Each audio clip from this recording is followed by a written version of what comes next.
Hello everyone, this is Eswar Kumar, Faculty of Current Affairs and Geography.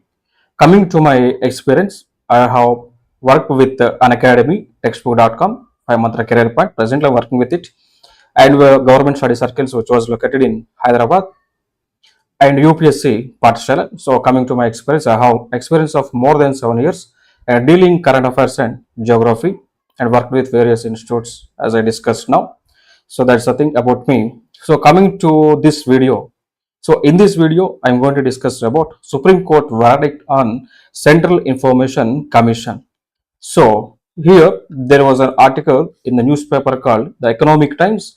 So here in this newspaper they have mentioned that they have said that CIC has the powers to constitute benches, frame regulations. So it was said by Supreme Court of India. So why it was came into the limelight? Because the previous times, Delhi High Court had given its verdict that Central Information Commission doesn't have the power to constitute benches. So related to that, finally, Supreme Court of India had delivered its judgment that Central Information Commission can constitute benches as well as they can frame their rules and regulations. So this is a judgment delivered by Supreme Court of India. So related to that, we need to discuss it's the static information related to Chief Information Commissioners, Central Information Commission. So why it was formed, when it was formed, and what were the roles of CIC, and also prelims questions and also mains question related to Union Public Service Commission examinations. Let's just start the video. See here. So why it was in the news? So the Central Information Commission has a power to constitute and frame regulations. The Supreme Court of India has said while observing that autonomy of CIC of paramount importance for its effective functioning. So finally, Supreme Court of India had said that Central Information Commission is an autonomous body. So to protect its autonomy, we have to free it from constraints. So it can CIC can work independently according to the need of the present situation, according to the demand of the situation. So that's a news. So that's why it was in the news. So coming to here, coming to here, Central Information Commission. So it was a statutory body. So Central Information Commission was a statutory body. So it was established on the lines of Right to Information Act of 2005. So Right to Information Act, it was an act which was came into force in the year 2005. So according to the powers given by RTA Act of 2005, Central Information Commission was established. Okay, so coming to here, the main ambition, the main objective of establishing Central Information Commission is that to bring openness and also to curb the corruption, to bring openness in the governance of government, to bring openness in the administration. So, and also the citizens of India has the authority to know its government. So that's why Central Information Commission was came into force, and also Right to Information Act 2005 also came into force. So coming to here, Central Information Commission. Coming to here, Central Information Commission was constituted by Government of India. So CIC has one Chief Information Commissioner and 10 Information Commissioners.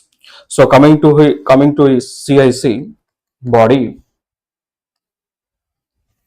CIC has one Chief Information Commissioner. So Chief Information Commissioner and 10 Information Commissioners. So it was the body of Central Information Commission. Then after that, how CIC was Central Information Commissioner was appointed, by whom he was appointed. Here the answer is that coming to appointment. So Chief Information Commissioner was appointed by President of India. Does President of India has complete authority in choosing CIC? Here the answer is no. Then how? So President of India will appoint CIC on the recommendations of committee formed, the recommendations of the committee. So who are the members of committee?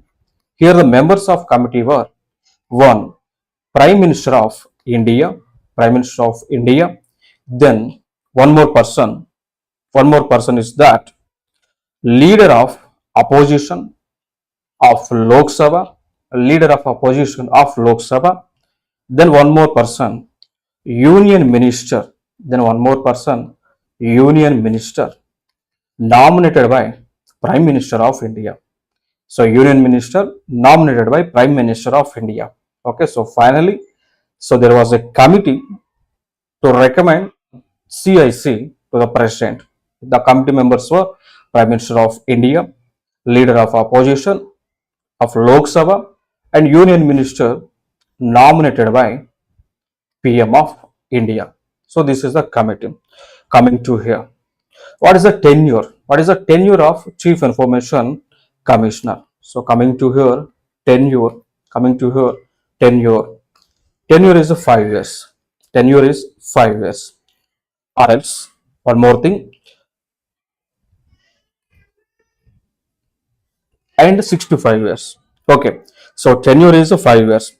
If a person is going to reach 65 years of age within the 2 years, then he need to come out of the position. So until 65 years of age, here the tenure period is 5 years or until the age of 65 years of that particular person. If a person reaches 65 years of his age within the 1 year, you have to step down from the position Chief Information Commissioner. So finally, here the tenure is 5 years or 65 years of his age. Then coming to powers. Coming to powers. So here the powers of CIC. Here the powers of CIC was that he can listen the appeals. So CIC can listen the appeals and also he can deliver the judgment. Why? Because CIC was a quasi judicial body. Quasi judicial body. Okay. So whatever the judgment delivered by CIC is not compulsory binding. The other parties can go for the appeal as well to the courts. So that's why we can say that CIC is a quasi judicial body. So finally the powers are CIC can hear the appeals complaints regarding to RTI Act. They can hear the appeals complaints regarding to Right to Information Act 2005. And also one more thing, CIC, Chief Information Commissioner, Central Information Commission, is the second appellate body. Then who is the first appellate body and who is the PIO? See here. For example, if you need information, for example, a citizen of India, if he needs any information that are related to public, that was in the public domain and also related to public, or else the information related to the funds released by government of India or else any government of entity. So then he need to approach the concerned public information officer of the particular office. So he is the first person authorized to provide information to the citizens. Okay. Then after that, if public information officer fails to provide information within the 30 days of period, then the same citizen can file a first appeal, to the higher authority. And if the same first appellate fails to provide the information within 90 days of time frame, then the concerned citizen can approach to the Central Information Commissioner under second appellate. So that's why Chief Information Commissioner or else CIC is a second appellate body. So that's why we call it as, that's why it is one of the power of CIC. So coming, if you want example, I can give here. See, if you take revenue department, As an example here, if for example, if you need any information related to any land document, we have to approach nearby Tahsildar office. In that office, Deputy Tahsildar is the PIO. Deputy Tahsildar is the Public Information Officer. So we have to give the letter to him. We have to give the letter to him that we need the information related to these aspects. So here Deputy Tahsildar is the concerned PIO. If PIO or else Deputy Tahsildar fails to provide the information within the 30 days, we can file appeal to Sub-Collector of concerned district, Sub-Collector of concerned area. And again, if Sub-Collector fails to provide the information, then we can directly approach the State Information Commission at the state level, or else Chief Information Commission at the central level. So it is a criteria, and also these are the powers. And coming to here, significance of coming to here significance. So it means the importance of Central Information Commission or else Chief Information Commissioner. So one thing is that it was established to bring transparency. One thing is that it was established to bring transparency,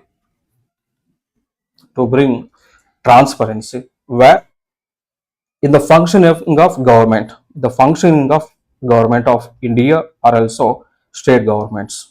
Okay, and also state governments, to bring the transparency at the central level in government of India, and also the working process of government of India, and also to make all the officials of state and central governments accountable to the actions done by them. So finally, significance of CIC is that to bring transparency, to bring accountability, and also to bring responsibility, and also to bring responsibility, Here the responsibility is to bring among the citizens. How means, see, a person in fundamental duties, we might have read that citizens of India has to protect their heritage, protect their resources. So in that aspect, we have the responsibility to protect our resources and everything. So that's why we have the responsibility to question the actions and work done by the government of India for the betterment of India. So that's why this is the importance. And after that, and also RTI 2005 and also CIC plays the important role in curbing corruptions. Okay, so corruption at various levels. So that's the significance of CIC. So finally, to bring transparency in the working of both governments, accountability among the officers, and also responsibility in the public, and also main thing is to curb the corruption at various levels in government departments. So this is the significance of Central Information Commission. So coming to here, one important question that I want to discuss with you, that related to prelims. Here the question is that consider the following statements regarding Central Information Commission, CIC. 1. First statement, Chief Information Commissioner was appointed by the President of India under the recommendations of Speaker and PM. So it is the one of the statement. We have to know that whether it was correct or false, true or false. Second one, Central Information Commission is a quasi-judicial body, true or false. Third one, CIC works under Right to Act 2005. So which of the statements given above is are correct? So here the options are A, only one statement is true, B, only two statements are true, C, only three statements are true, D, none of the above. So if you know the answer, please put your answer in the comment box. If not, of course, we will explain. I'm going to explain this answer to you guys. So right. So if you have seen the video without any skipping, you might have answered this question correctly. That's the thing. So let us explain this question. Let me explain this question. See, coming to here that Chief Information Commissioner was appointed by President of India. Up to here it was correct. Under the recommendations Speaker and PM, is it true? It was a false. So what is the right answer here? So on the recommendations of Prime Minister of India, Leader of Opposition LOP, and also Union Minister nominated by Prime Minister of India. So it is the committee which recommends about Chief Information Commissioner appointment. So definitely one is failed. Second one. Second, Central Information Commission is a quasi-judicial body. Is it true or false? Definitely it is a true, because I said it is a quasi-judicial body, means CIC can deliver judgment, but the judgments delivered by CIC is not complete binding. The aggrieved persons can approach to the high courts and supreme courts according to their convenient. Next after that, so that's why second option is a true. So 2 is true. Third one, CIC works under Right to Information Act 2005. Definitely it is true. Why? Because Right to Information Act 2005 is the main reason behind the establishment of Central Information Commission as well as Chief Information Commissioners and 10 Information Commissioners as well as State Information Commission as well as State Chief Information Commissioners. So that's why third is also true. So here UPSC is recently following new trend that this is the new trend. So what we have to find, how many statements are true. So here one false, 2, 3 and true. So that's why two statements are true. Two statements are true. Finally, what might be the answer? B is the answer. So only two statements are true. So before the times, we have the choice of elimination, but UPSC has bringing innovative methods in questioning. This is a new trend that was followed by UPSC since 2 years. So that's why we have to face the challenges, how to adapt to the innovation by UPSC board. So that's the important thing. So finally, B is the right answer for this question. And one more question, mains question. So you have to write this question and you can upload this answer in our Telegram channels. So we will evaluate your answers. So here the question is that the CIC, Central Information Commission, is the highest appellate body under the Right to Information Act. However, it has its own limitations. In this context, discuss the powers and functions of the CIC. So try to write the answer within 150 words and submit this answer to us. You can post this answer in our Telegram channel. We have given access to everyone so that we will evaluate your answer and also we will provide model answers as well. That's the information. So please follow our YouTube channel regularly. Without fail, please follow our YouTube channel and subscribe. Thank you so much. And this is Eswar Kumar, Faculty of Current Affairs and Geography.